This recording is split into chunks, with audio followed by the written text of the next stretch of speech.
Let's take a look at how we set up the WYSIWYG and attach it to text formats. In Drupal 8, we're going to click Manage, and then Configuration, Content Authoring, and then Text Formats and Editors. In Drupal 7, we would hit Configuration, and then go to Text Formats. In Drupal 7, there's 3 text formats by default: Filtered HTML, Full HTML, and Plain Text. In Drupal 8, these have been adjusted. There's Basic HTML, Restricted HTML, Full HTML, and Plain Text. The 2 formats, Basic HTML and Restricted HTML, have been split off from what used to be Filtered HTML. One of them is a bit more permissive, and one of them is more restricted. Plain Text, even though we see it in both places, won't display as an option when we edit content.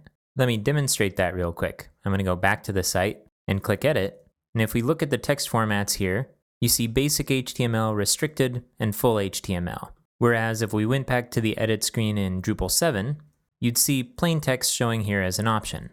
The difference in workflow now is that if you want a plain text field, you would choose that as a type of field, so you can either have formatted inputs or plain text inputs. And we'll see more of that a bit later when we get into the content types configuration. All right, I'm going to go back into the text formats.